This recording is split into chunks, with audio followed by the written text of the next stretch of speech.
Hey guys, welcome back to Techie Mattress. मैं हूं आमिर और आज हम बात करने वाले हैं कि एक ऐसा प्लेटफॉर्म के बारे में जहां से आपको मिल सकता है आपका ड्रीम जॉब, और वो है लिंक्डइन। लिंक्डइन सिर्फ प्रोफाइल बनाना काफ़ी नहीं होता है। अगर आप चाहते हो रिक्रूटर आपको नोटिस करे तो आपको अपनी लिंक्डइन प्रोफाइल को ऑप्टिमाइज करना ही पड़ेगा। अगर आप नहीं करोगे तो उससे काम नहीं बनेगा।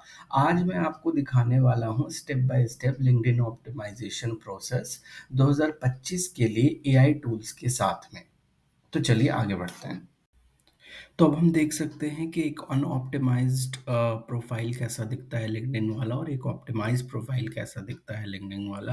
और अगर आपका ऑप्टिमाइज प्रोफाइल है तो आपके ग्रोथ के चांसेस जो है वो ज़्यादा बढ़ जाते हैं, और इसकी वजह से रिक्रूटर आपको ज़्यादा नोटिस करता है।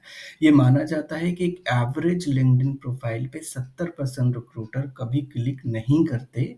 बट अगर आपका ऑप्टिमाइज प्रोफाइल है तो उसमें 3 गुना ज्यादा व्यूज और जॉब्स कॉल अट्रैक्ट करते हैं, जो कि रिक्रूटर के साइड से होता है। तो गाइज में हम आ गए हैं अपने लिंक्डइन प्रोफाइल पे। और हम अब इस लिंक्डइन प्रोफाइल को देखेंगे लाइव, जो कि मेरा प्रोफाइल है। मैं कोई और आपको टेम्पलेट वगैरह नहीं दिखाना चाहता हूँ, क्योंकि उससे मुझे लगता है मुझे इस तरीके से मैं आपको ज़्यादा बेटर समझा पाऊंगा। तो सबसे पहले बिना देरी के चलते हैं अपने प्रोफाइल पे। तो सबसे पहला जो होता है किसी भी लिंक्डइन प्रोफाइल का, वो होता है इम्प्रेशन ऑफ योर हेडलाइन, कि आपने अपना हेडलाइन क्या लिखा है। वो सबसे पहला इम्प्रेशन होता है, क्योंकि इसमें सिर्फ जॉब टाइटल आप नहीं लिखते हैं, आपका वैल्यू भी इसमें शो होना चाहिए। तो जैसे एग्जांपल आप देखो है कि हेडलाइन में मैंने लिखा है सबसे पहले आमिर मोहसिन, और ये जो आप साइन देख रहे हो इसका मतलब है ये मैंने कंपनी के वेबसाइट पे अपना वेरीफाई किया है। मेरा वेरीफाइड अकाउंट है कंपनी में, मैं जिस कंपनी में काम करता हूँ वो। तो इससे क्या होता है कि इससे फेक नहीं पता चलता। फॉर एग्जांपल मैं लिख दिया कि मैं गूगल पे काम नहीं करता है, बट करता हूँ, कि मैं गूगल में काम करता हूँ फॉर एग्जांपल। और बट ये वाला जो है ये आपका वेज वेरीफाइड नहीं है, तो फिर आप पे लोग जो रिक्रूटर है वो ट्रस्ट नहीं करेंगे। ठीक है। सो आप देखो कि सबसे पहले इन्फॉर्मेशन आपका होना चाहिए कि हेडलाइन हेडलाइन क्या है भाई, मैं कहाँ काम करता हूँ, IQVIA में एज ए एसी। और उसके बाद में आपकी जो स्पेशलिटीज हैं, जो आपका स्किल है, जो सबसे जिस एरिया में आप काम करते हो उसको शॉर्ट में यहाँ पे डाल रखो। जैसे मैंने अपने लिए डाल रखा है यहाँ पे, ये सारी चीजें आप देख रहोगे, हाइफन डाल डाल करके मैंने ये सारी चीजें डाल रखी हैं कि ये सारी स्पेशलिटी है। और तो ये हमारा सबसे पहला स्टेप होता है। दूसरा स्टेप होता है आपका कि आपके फोटोज कैसे लगे हैं बैनर में प्रॉपर, क्योंकि ये सारी आई कैची होती है कि भाई एक प्रोफेशनल फोटो वाइट बैकग्राउंड के साथ हो आपके, कुछ प्रोफेशनल चीजें। जैसे ये वाला फोटो आई नो ये बहुत ज्यादा प्रोफेशनल नहीं है, लेकिन ये सबसे सूटेबल लगा तो ये मैंने डाल दिया। ये देखो मेरा बैनर है, ये वाले एरिया को बैनर बोलते हैं, और ये आपका होता है प्रोफाइल फोटो। तो ये बैनर में मैंने अपने कुछ प्रोजेक्ट्स के फोटो डाल रखे हैं, तो इससे क्या होता है कि वो थोड़ा अच्छा इंप्रेशन देता है। तो ये दूसरा स्टेप है कि आपका प्रोफाइल फोटो और ये सारी चीजें बैनर कैसा होना चाहिए। तीसरे पर आते हैं।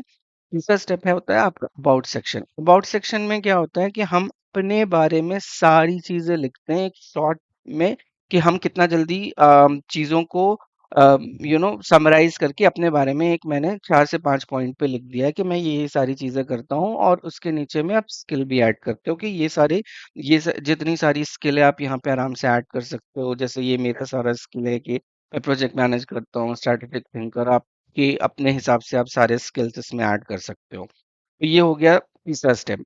और चौथा स्टेप पे आते हैं, वो है अबाउट सेक्शन, जो कि एक्चुअली ये पहले आना चाहिए। आपके अबाउट सेक्शन जो कि ये है, सॉरी, अबाउट सेक्शन हमने ऑलरेडी ये वाला कवर किया, तो ये अबाउट सेक्शन ही था।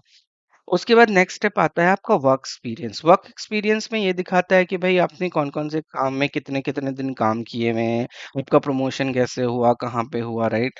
ये सारी चीज़ें यहाँ पे दिखाता है। जैसे मैं यहाँ से देख रहा हूँ मेरे टाइम पीरियड डला हुआ है, यहाँ पे कंपनी का नाम डला हुआ है, ये सारी चीज़ें, ये सारे चीज़ आपको दिखता है कि आपने ये सारी चीज़ें यहाँ पे अच्छे से डाल रखी हो। आपका वर्क एक्सपीरियंस में बढ़िया से डला होना चाहिए। और वो भी वर्क एक्सपीरियंस के अंदर आपने देखो मैंने बहुत सारी पॉइंट डाल रखे हैं कि भाई इस वाले में जब मैं एनालिस्ट था तो मैंने क्या-क्या काम किया। इस तरीके से वो नीचे भी मैंने सारी चीज़ें में आप देखोगे सब में डला हुआ है इसमें।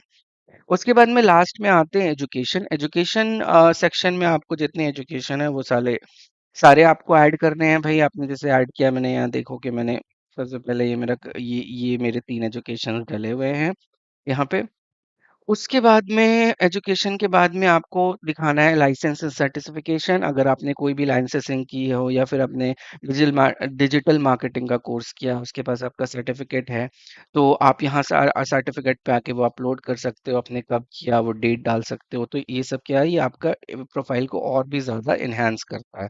ये देखो ये इतने सारे सर्टिफिकेशन मैंने किए थे तो वो मैंने सबके सब डाल दिए। ज़्यादातर मैंने कोविड के टाइम में किए थे, अब तो उतना ज़्यादा टाइम नहीं मिलता।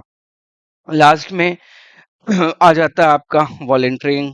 वॉलंटियरिंग में आपका जहाँ पे भी आपने वॉलंटियरिंग की है तो मैंने ये मेरा डला हुआ है, आपने देख रहे हो। फिर उसके बाद में हम आ जाते हैं रिकमेंडेशंस, अगर किसी ने आपको रिकमेंड किया है। और स्किल्स ये आपका मैंने ऐड किए हुए। अगर आपको कोई अवार्ड्स मिले हैं तो वो आप ऐड कर सकते हो, जो आपका लैंग्वेज है वो आप ऐड कर सकते हो। फिर उसके बाद में ऑलमोस्ट ये फिनिश हो गया। तो ये ही मेनली आपका सारा स्टेप बाय स्टेप चीज़ें होती है। मैं आपको 1-2 चीज़ बताता हूँ कि अगर आपको अबाउट सेक्शन लिखना है, आपका कोई भी सेक्शन लिखना है, तो आप सिंपल से एआई टूल की मदद से उसको कर सकते हो। और अपनी ऑप्टिमाइज़ करने के लिए भी 2-3 ऑप्टिमाइज़ेशन टूल मैं आपको बता देता हूँ एंड में। वो क्या है कि अगर आप देखो, एक तो आपका पहला है टील एचक्यू। इन सब के मैं आपको लिंक दे दूंगा डिस्क्रिप्शन में। तो ये टील एचक्यू है, ये क्या करता है, आप अपना लिंक्डइन अकाउंट को पेस्ट करो उसका यूआरएल और ये आपको बता देता है कि मिसिंग कीवर्ड्स और सजेस्ट कर देता है कि उसको कैसे करो। एक है resumeworld.com, इस पे भी आप अपना लिंक्डइन का स्कोर और फिर इंस्टेंट फीडबैक ले सकते हो, ये हिल सकता है। चैट जीपीटी के हिसाब से आप अपना रिफ्रेश कर सकते हैं about section, experience section, right. और कुछ नहीं। और ये बहुत कुछ आसान होता है करने में, तो इसमें बिल्कुल भी दिख नहीं होता। फॉर एग्जांपल अब मैं आपको एक अबाउट सेक्शन का बता देता हूँ कि आप चैट चैट जीपीटी में जाके कैसे आराम से लिख सकते हैं। जैसे मैं अभी आपको बताता हूँ क्योंकि मुझे बोलना है कि आप मेरे लिए एक अबाउट सेक्शन लिखो। ठीक है, तो मैं यहाँ पे गया और मैं सिंपल से इसको लिख दूंगा अपने लिए, right A LinkedIn uh, about section for a market research analyst using a keyword like data analyst, pharma insight and strategy, और that's it। ये आपका आ गया। सेम फॉर एक्सपीरियंस के लिए भी लिख सकते हो, स्किल्स के लिए भी आप लिख सकते हो। और फिर इसको वेरीफाई कर लेना कि इसने सही से लिखा है कि नहीं, राइट। तो ये बहुत इंपॉर्टेंट होता है। तो गाइज दैट्स इट। और अगर आपको इसके लिए कुछ और क्वेश्चन हो तो मुझे कमेंट में पूछ लेना। अ, ये एक तो ये सारा जो है LinkedIn optimization tips and tools था जो आपको 2025 में मार्केट में शाइन करने में हेल्प करेंगे। इन टिप्स स्टेप्स को अप्लाई करो और देखो कि कैसे रिक्रूटर्स खुद आपको अप्रोच करते हैं। वीडियो लाइक कर देना अगर पसंद आया हो और शेयर कर देना दोस्तों के साथ।